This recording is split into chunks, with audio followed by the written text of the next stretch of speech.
अनंत कोटि ब्रह्मांड नायक राजाधिराज योगी राज पर ब्रह्म श्री सच्चिदानंद सद्गुरु साईनाथ महाराज की जय। ओम श्री साईनाथाय नमः। श्री साई सच्चरित्र प्रथम अध्याय। वंदना। गेहूं पीसने वाला एक अद्भुत संत। गेहूं पीसने की कथा तथा उसका तात्पर्य। पुरातन पद्धति के अनुसार श्री हेमाड़पंत श्री साई सच्चरित्र का आरंभ वंदना द्वारा करते हैं। प्रथम श्री गणेश को साष्टांग नमन करते हैं, जो कार्य को निर्विघ्न समाप्त कर उसको यशस्वी बनाते हैं, और कहते हैं कि श्री साईं ही गणपति हैं। फिर भगवती सरस्वती को, जिन्होंने काव्य रचने की प्रेरणा दी, और कहते हैं कि श्री साईं भगवती से भिन्न नहीं है, जो कि स्वयं ही अपना जीवन संगीत बयान कर रहे हैं। फिर ब्रह्मा, विष्णु और महेश, जो क्रमशः उत्पत्ति, स्थिति और सहारण करता है, और कहते हैं कि श्री साईं और वे अभिन्न हैं, वे स्वयं ही गुरु बनकर भवसागर से पार उतार देंगे। फिर अपने कुल देवता श्री नारायण आदिनाथ की वंदना करते हैं, जो कि कोंकण में प्रकट हुए। कोंकण वह भूमि है जिसे श्री परशुराम जी ने समुद्र से निकालकर स्थापित किया था। तत्पश्चात वे अपने कुल के आदि पुरुषों को नमन करते हैं।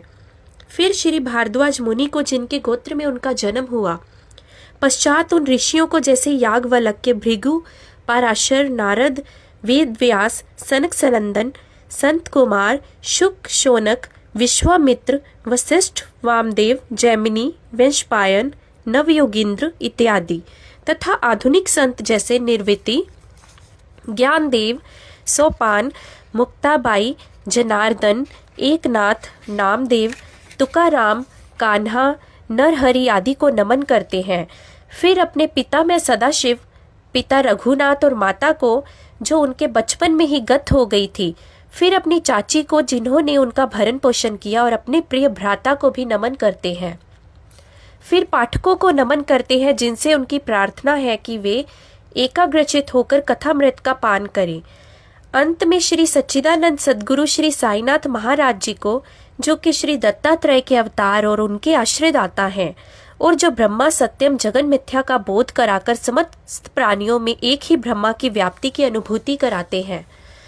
सर्व श्री पराशर, व्यास और शांडिल्य आदि के समान भक्ति के प्रकारों का संक्षेप में वर्णन कर अब ग्रंथकार महोदय निम्नलिखित कथा प्रारंभ करते हैं। गेहूं पीसने की कथा। सन 1910 में मैं एक दिन प्रातःकाल श्री साईं बाबा के दर्शनार्थ मस्जिद में गया।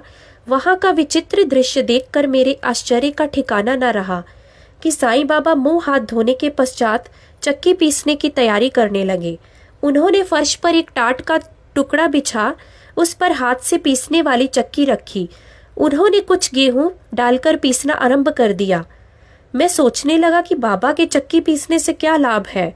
उनके पास तो कोई है भी नहीं, और वे अपना निर्वाह भी भिक्षावृत्ति द्वारा ही करते हैं। इस घटना के पश्चात वहां उपस्थित अन्य व्यक्तियों की भी ऐसी धारणा थी, परंतु उनसे पूछने का साहस किसे था। बाबा के चक्की पीसने का समाचार शीघ्र ही सारे गांव में फैल गया, और उनकी ये विचित्र लीला देखने हेतु तत्काल ही नर नारियों की भीड़ मस्जिद की ओर पड़ी। उनमें से 4 निडर स्त्रियां भीड़ को चीरती हुई ऊपर आई, और बाबा को बलपूर्वक वहां से हटाकर उनके हाथ से चक्की का खूंटा छीनकर तथा उनकी लीलाओं का गायन करते हुए उन्होंने गेहूं पीसना प्रारंभ कर दिया। पहले तो बाबा क्रोधित हुए, परंतु फिर उनका भक्ति भाव देख वे शांत होकर मुस्कुराने लगे। पीसते पीसते उन स्त्रियों के मन में ऐसा विचार आया कि बाबा के ना तो घर द्वार है, ना इनके कोई बाल बच्चे हैं, और ना कोई देख रेख करने वाला ही है। वे स्वयं भिक्षावृत्ति द्वारा ही अपना निर्वाह करते हैं, अतः उन्हें भोजन आदि के लिए आटे की आवश्यकता ही क्या है। बाबा तो परम दयालु है। हो सकता है कि ये आटा वे हम सब लोगों में ही वितरण कर दे। इन्हीं विचारों में मगन रहकर गीत गाते गाते ही उन्होंने सारा आटा पीस डाला। तब उन्होंने चक्की को हटाकर आटे को 4 समान भागों में विभक्त कर लिया, और अपना अपना भाग लेकर वहां से जाने को उद्यत हुई। अभी तक शांत मुद्रा में निमग्न बैठे बाबा तत्क्षण ही क्रोधित हो उठे, और उन्हें अपशब्द कहने लगे। स्त्रियों, क्या तुम पागल हो गई हो? तुम किसके बाप का माल हड़प कर लेके जा रही हो? क्या कोई कर्जदार का माल है जो इतनी आसानी से उठाकर लिए जा रही हो? अच्छा, अब एक काम करो कि इस आटे को ले जाकर गांव की मेड़ सीमा पर बिखेर आओ। मैंने शिरडी वासियों से प्रश्न किया कि जो कुछ बाबा ने अभी किया है उसका यथार्थ में क्या तात्पर्य है।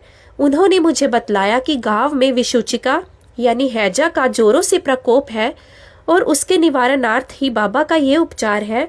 अभी तक जो कुछ आपने पीसते देखा था वह गेहूं नहीं वरन विसूचिका थी जो पीसकर नष्ट भ्रष्ट कर दी गई है। इस घटना के पश्चात सचमुच विसूचिका की संक्रामकता शांत हो गई और ग्रामवासी सुखी हो गए। ये जानकर मेरी प्रसन्नता का पारावार न रहा। मेरा कौतूहल जागृत हो गया। मैं स्वयं से प्रश्न करने लगा कि आटे और विसूचिका रोग का भौतिक और पारस्परिक क्या संबंध है, इसका सूत्र कैसे ज्ञात हो। घटना बुद्धि गम्य सी प्रतीत नहीं होती। अपने हृदय की संतुष्टि के हेतु इस मधुर लीला का मुझे 4 शब्दों में महत्व अवश्य प्रकट करना चाहिए।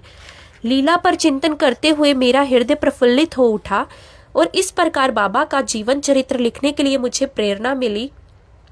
ये तो सब लोगों को विदित ही है कि ये कार्य बाबा की कृपा और शुभ आशीर्वाद से सफलतापूर्वक संपन्न हो गया।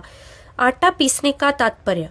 शिरडी वासियों ने इस आटा पीसने की घटना का जो अर्थ लगाया वह तो प्राय ठीक ही है, परंतु इसके अतिरिक्त मेरे विचार से कोई अन्य अर्थ भी है। बाबा शिरडी में 60 वर्षों तक रहे और इस दीर्घ काल में उन्होंने आटा पीसने का कार्य प्राय प्रतिदिन ही किया। पीसने का अभिप्राय गेहूं से नहीं वरन अपने भक्तों के पापों, दुर्भाग्यों, मानसिक तथा शारीरिक तापों से था। उनकी चक्की के 2 पाटों में ऊपर का पाट भक्ति तथा नीचे का कर्म था। चक्की की मुठिया जिसे पकड़कर वे पीसते थे वह था ज्ञान।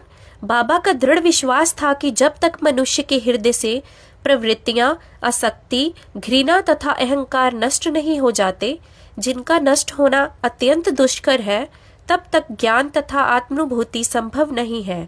यह घटना कबीरदास जी की इसके तदनुरूप घटना की स्मृति दिलाती है। कबीरदास जी एक स्त्री को अनाज पीसते देखकर अपने गुरु निपट निरंजन से कहने लगे कि मैं इसलिए रुदन कर रहा हूँ कि जिस प्रकार अनाज चक्की में पीसा जाता है उसी प्रकार मैं भी भवसागर रूपी चक्की में पीसे जाने की यातना का अनुभव कर रहा हूँ।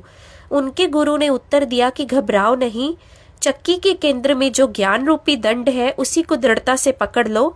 जिस प्रकार तुम मुझे करते देख रहे हो उससे दूर मत हो, बस केंद्र की ओर अग्रसर होते जाओ और तब ये निश्चित ही है कि तुम इस भवसागर रूपी चक्की से अवश्य ही बच जाओगे।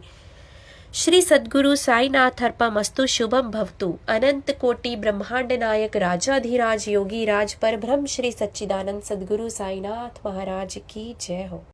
अनंत कोटि ब्रह्मांड नायक राजाधिराज योगी राज